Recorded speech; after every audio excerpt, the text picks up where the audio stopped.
The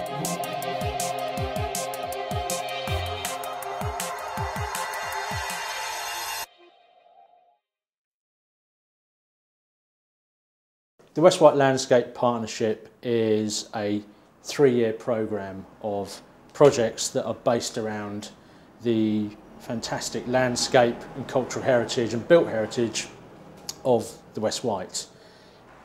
We are a partnership, and there's 10 partners within the partnership that range from parish councils, the Isle of Wight County Council, and then other environmental and heritage organisations such as the National Trust, the Wildlife Trust, Chamber of Commerce, and most of the partners make a financial contribution to the overall budget.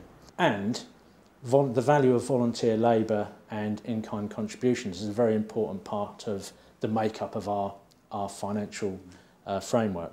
The lottery have committed in the region of £1.7 million to this project through their landscape partnership scheme. The background to this scheme is about identifying a part of the countryside which has a clear and strong landscape character, and that was very much about this part of the West Wight. You've got the rolling downs, rolling down to the seascape. It's a rural area, and it's part of the AONB. 60% of the West Wight is within the AONB. 80% of the coastline is designated heritage coast. It has quite a strong characteristic, and it has issues. It's not a rich area. It has both issues in terms of the care of the landscape, about how it's been used in the past, and how we can support or to undertake works that strengthen the character of that landscape, and also provide something for the people in terms of the regeneration. It has a lot of potential for tourism, and it's about trying to base some of that regeneration on sustainable tourism. And what we have identified, or what has been identified in consultation with the public, is 17 discrete projects which fit within 4 broad themes, and those themes are around education, environmental education, conservation of the local heritage, built and natural, celebrating cultural heritage of the West Wight, and improving access to the stories and the landscape that this area holds. So in a nutshell, that is our project, and it's really about taking a landscape scale approach to all of these issues. It's about looking at the West Wight as a cohesive area, saying what is there to be celebrated about this place, and really how are we going to do that on a landscape scale that really makes an impact. For example, with our heathland restoration, what we're looking to do is not necessarily roll back the clock in terms of creating the island as it was many years ago, but it's about strengthening those habitats which are home to particularly important species for the Isle of Wight. So, for example, with heathlands, 80% of those habitats have been lost on the island over the last 100 years.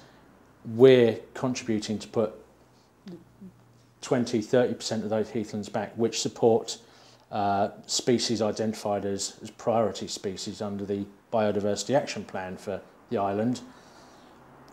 That sort of work helps strengthen the characteristic of the island, and has a wider impact, because it's about reinforcing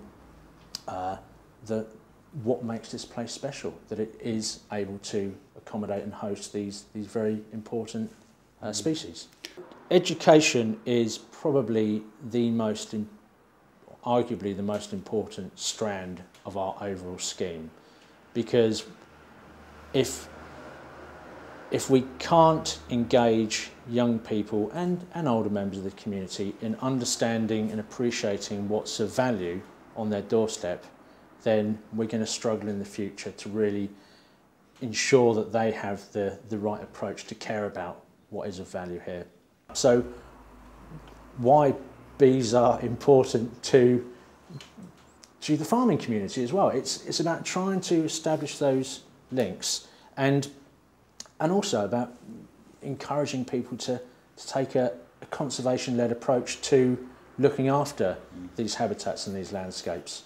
We've been working with elderly residents in some of the homes, working with poets and other creative writers to take them out to sites within the local area, either landscape sites or indeed the built heritage, and encourage them to reflect on what they're seeing and what they're experiencing.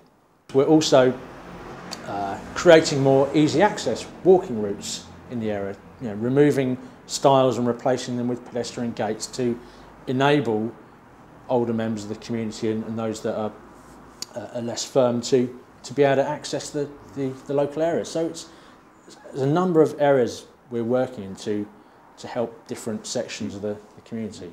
In terms of the Eco Island initiative, I think this is very much about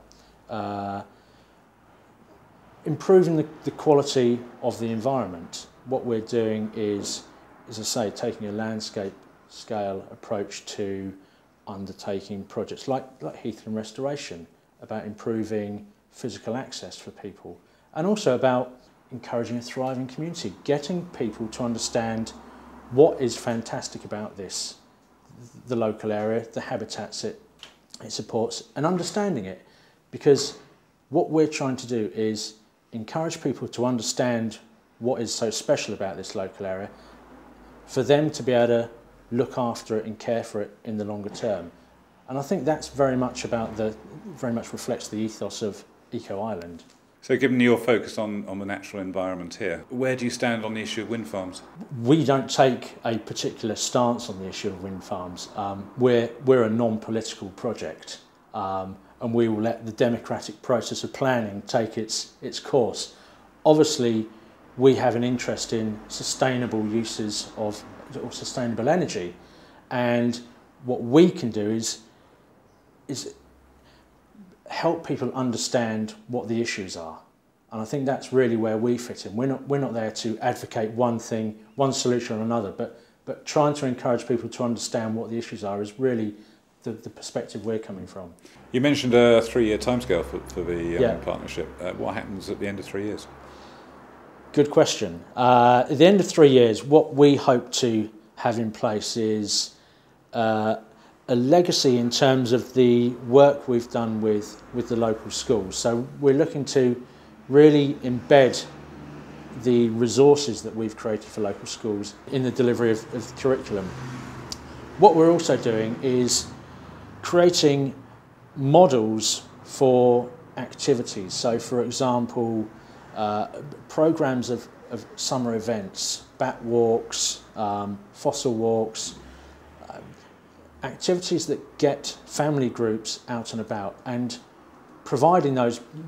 handing those models over to our partners such as the Isle of Wight Council, Countryside Rangers, the National Trust and others, so that they can deliver them in the future when our initial pot of funding is gone. So it's much about the creation of the model and the handing over of the database of addresses and the how to do it, as much as the sort of financial element of it. So legacy is very important, and we would hope there is something around the partnership that exists, but we're still in the process of figuring out exactly how that's going to operate.